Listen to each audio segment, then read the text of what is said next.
Hey everyone, Liz Klimek here, Planetarium Manager at the South Carolina State Museum. Well, I'm excited about this weekend because the moon is gone. Well, not exactly gone, it just rises kind of late, as in after midnight.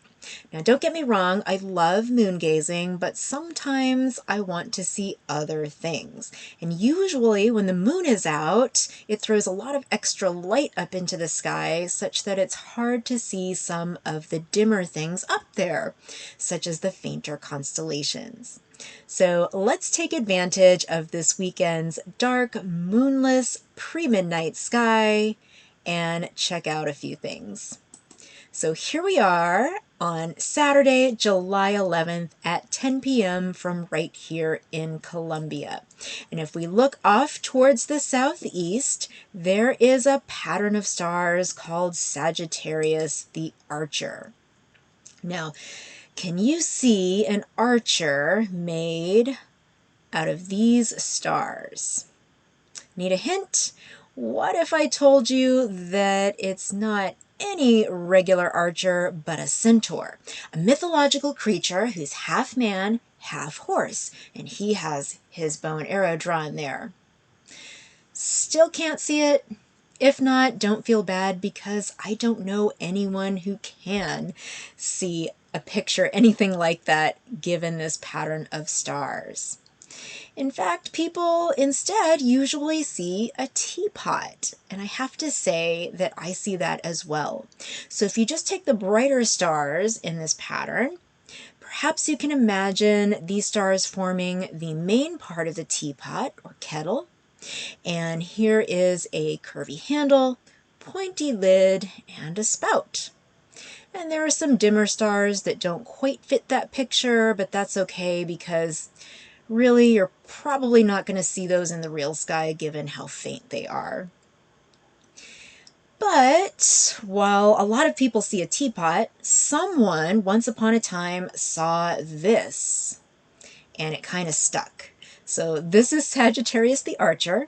I have to say, I never would have imagined this image given this pattern of stars, but sure, there you go. Now maybe if I'd lived back in the time of the ancient Greeks and Romans, it would have been totally obvious. Actually, you know what? Nope, I don't think so. I really don't think I would have seen this pattern. I don't know what I would have seen, but this definitely not it. But we do have our teapot here, and the neat thing about this image, instead of the centaur, is that the Milky Way seems to be steam coming out of the spout and going on into the night. And you can actually see the faint band of the Milky Way if you have access to clear, dark skies.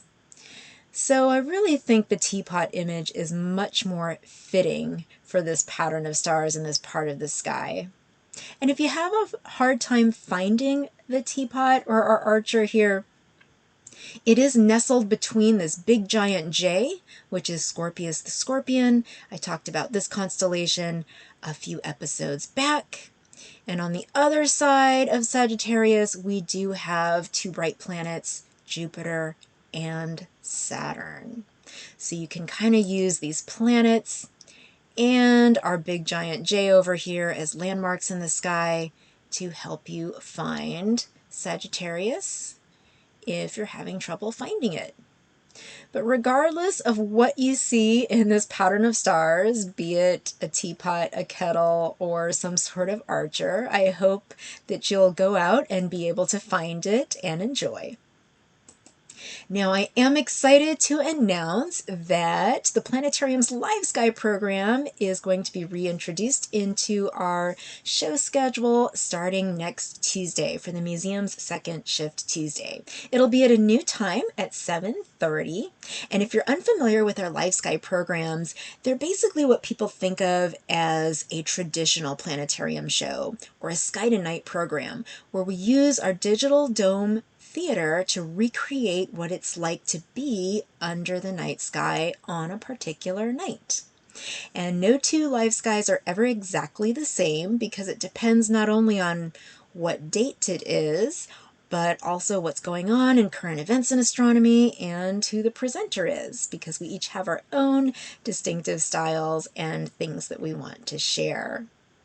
We'll probably add a few more live skies to a couple of weekend days as well, so be sure to keep checking our show schedule on scmuseum.org for more information about that.